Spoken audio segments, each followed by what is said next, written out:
The baby is in the car. The crying at night is too loud. With my husband's rough voice, the call was cut off. 3 months after giving birth, I was diagnosed with overwork and had to be hospitalized, leaving the baby in his care. However, realizing it was an emergency, I hurriedly left the hospital.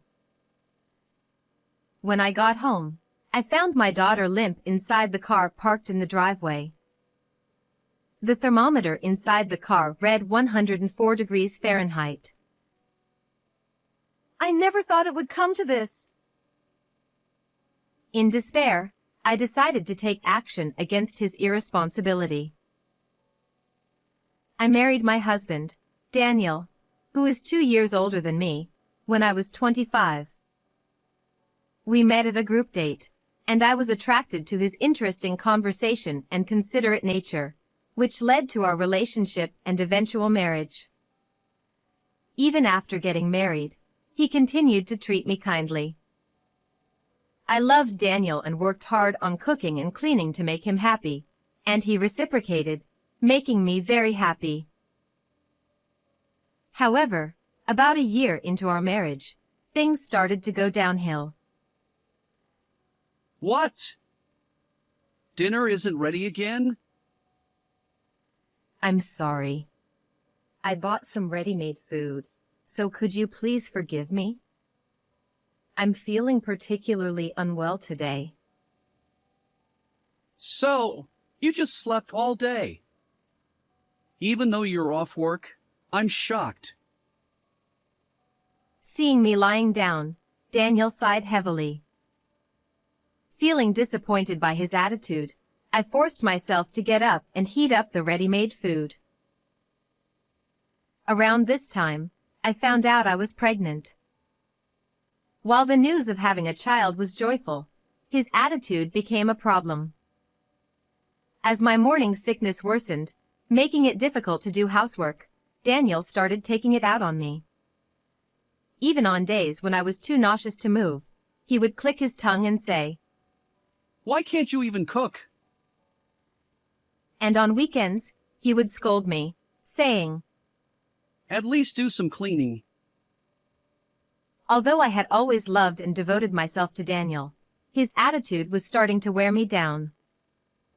My longtime friend Luna, who visited our home, also frowned upon hearing about the situation. She said, "Since both of you work, you should share the housework. And It's unacceptable to be cold to a wife suffering from morning sickness." overall, she believed Daniel was at fault. However, I couldn't bring myself to fully embrace that idea, as I couldn't forget the kind person he used to be. Daniel's job is harder, and he's working so hard. In the end, I couldn't bring myself to speak up against him. However, it was a mistake not to have a proper discussion at that time. After safely giving birth to our daughter, Camila, Daniel's terrible attitude only worsened. Hey, the crying is so loud. If you're the mother, do something about it quickly.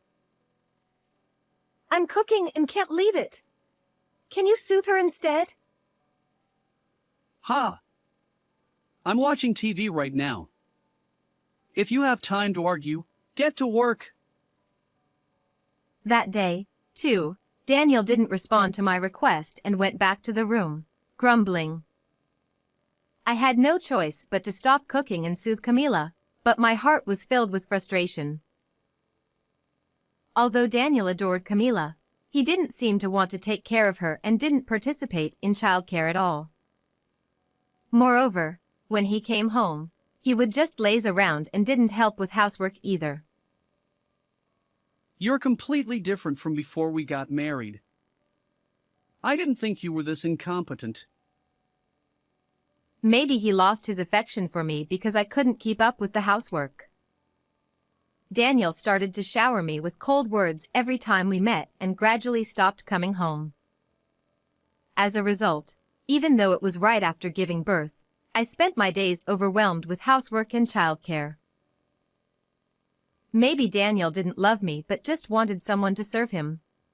Such thoughts filled my mind, and I gradually became more and more depressed. And as I continued to live a life full of stress, I finally reached my limit. I feel dizzy. The strain had taken its toll. One day, 3 months after Camila was born, I collapsed at a supermarket. After being taken to the hospital by ambulance and calming down a bit, the diagnosis was overwork and stress. According to the doctor, since it was right after giving birth, it would be better to be hospitalized for a while to monitor my condition. However, a concern immediately came to my mind. But what should I do about Camila while I'm hospitalized? Looking at Camila sleeping in my arms, I bit my lip. I was told I couldn't bring the baby into the hospital, and my parents lived far away, so I couldn't rely on them. I also felt hesitant to ask my best friend, Luna, for help. However, in the evening, Daniel, who was called to the hospital by the doctor, smiled brightly. Oh, come on. Just leave it to me. I always take care of Camila, so you can relax. To my astonishment, he lifted Camila from my arms with a big smile. Watching Daniel put on a good face in front of the doctor, I couldn't help but feel uneasy. After all, I had never seen Daniel participate in childcare before. However, the doctor, unaware of the situation, nodded in satisfaction and quickly sent him and Camila home. Is Daniel really taking proper care of her? Back in my hospital room, I was filled with anxiety instead of resting. In the 3 months since giving birth, I had realized how challenging it was to take care of a baby. I couldn't believe that Daniel, who had been lazy all this time, could handle such a big task.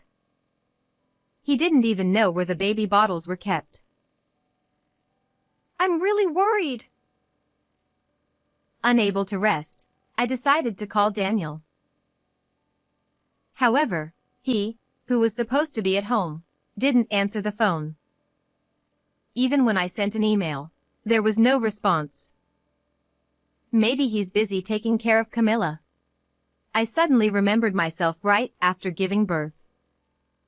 Indeed, I had no time to worry about my phone and was busy taking care of the baby all day long.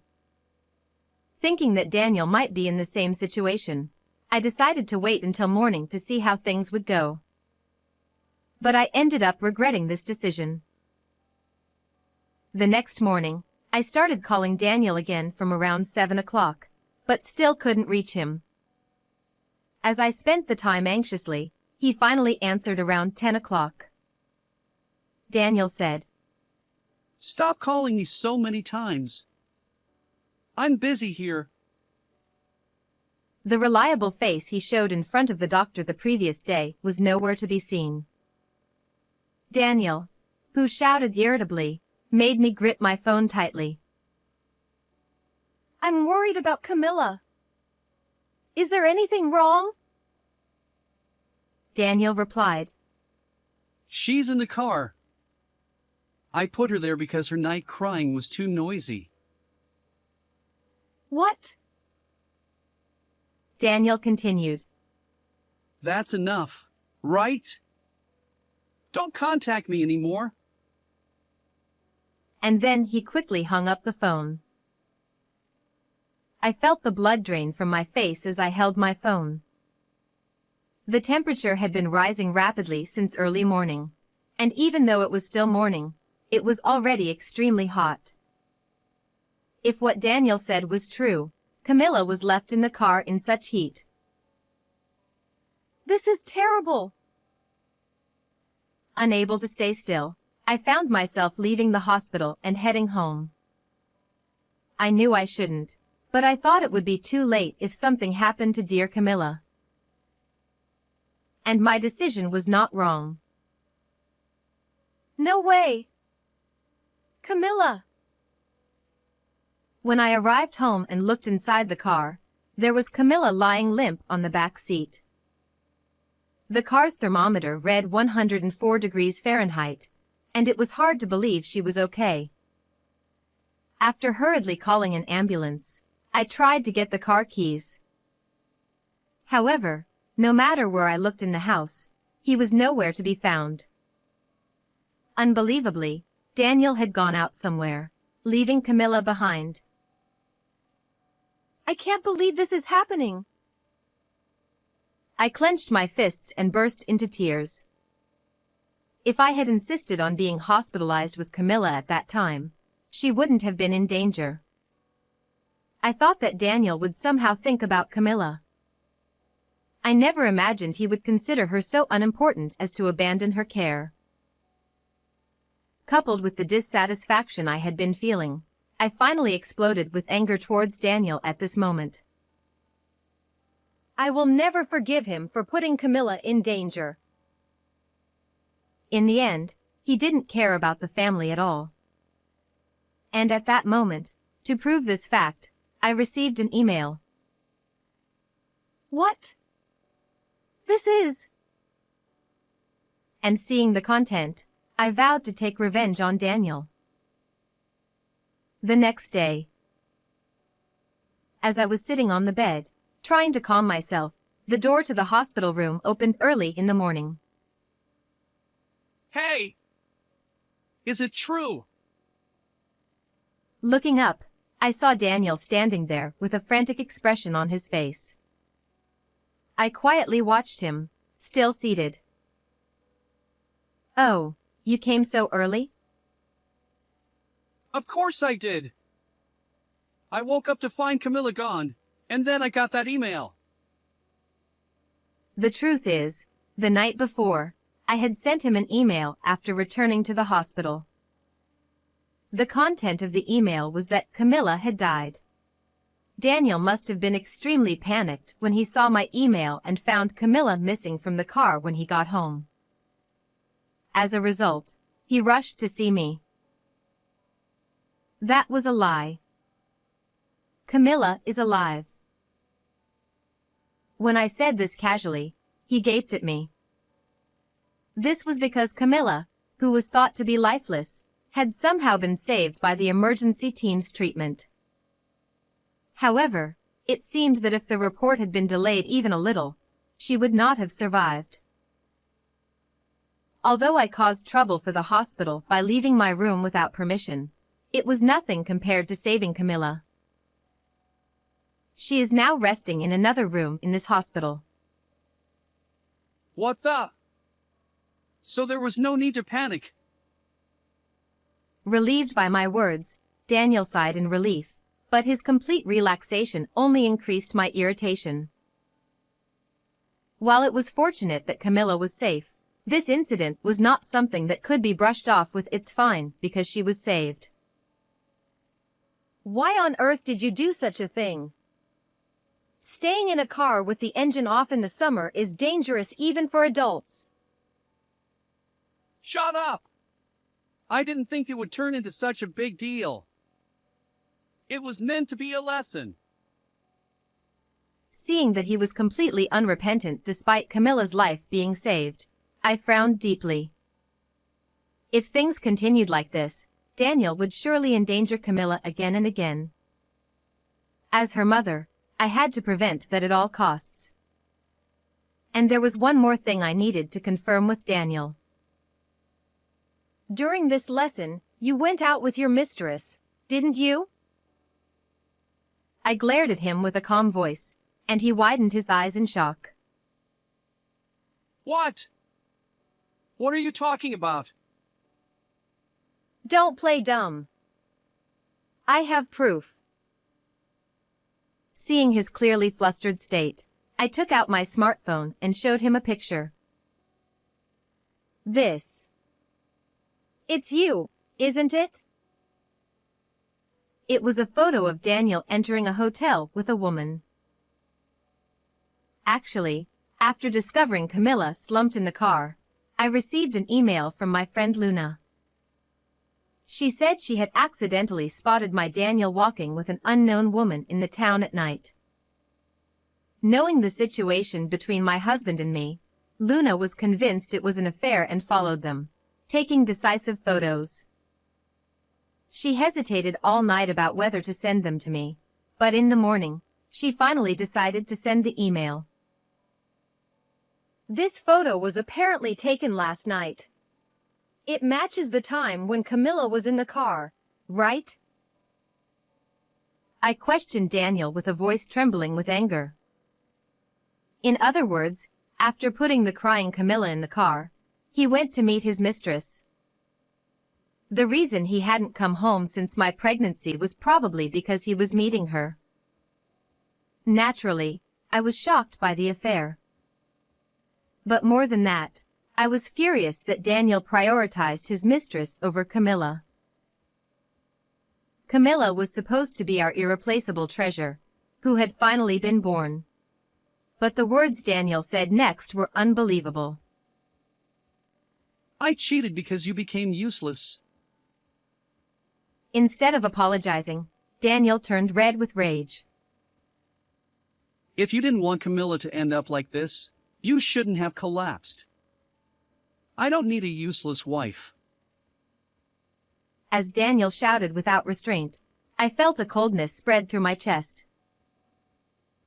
It seemed Daniel had only ever thought of me as a convenient servant. If that was his attitude, I had no intention of putting up with him any longer. I will never forgive you. Do you think you can get away with almost killing my Camilla? Daniel raised his eyebrows in slight confusion at my low voice. Ha! What do you mean? The police are already involved. To arrest you. As he gasped, I smiled grimly.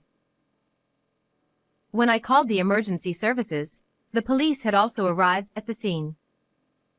I had told them everything, including how Daniel had left Camilla in the car and gone out, and how her life had been in danger.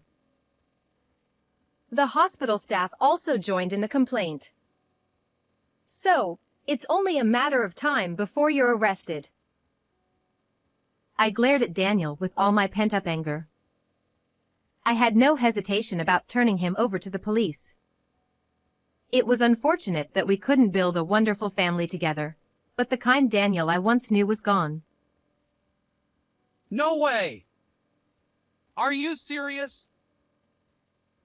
Of course. We're getting a divorce, so stay away from me and Camilla. Finally understanding his situation, Daniel turned pale and began to apologize desperately. I apologize for everything. Please, I don't want to go to jail. I'll change. Please forgive me. But his apology didn't reach my heart at all. Even at that moment, Daniel was only apologizing to save himself. I told you, I will never forgive you. Reflect on your actions in prison. My cold words left him stunned. Seeing the changed Daniel in front of me, I pressed the nurse call button to summon the police. Later, I divorced Daniel. He was arrested for his treatment of Camilla. Considering the affair and the fact that I collapsed from stress and overwork, Daniel was ordered to pay $40,000 in alimony, more than usual. Even if he gets out of prison, he will live alone with debt. Meanwhile, after being discharged from the hospital, I returned to my parents' home with Camilla and focused on raising her for a while. Surrounded by my adorable Camilla and kind parents, I am now living a healthy life both physically and mentally. In this warm environment, I plan to think about the happiness of myself and Camilla from now on. How did you like this story? Please subscribe to the channel. See you in the next video.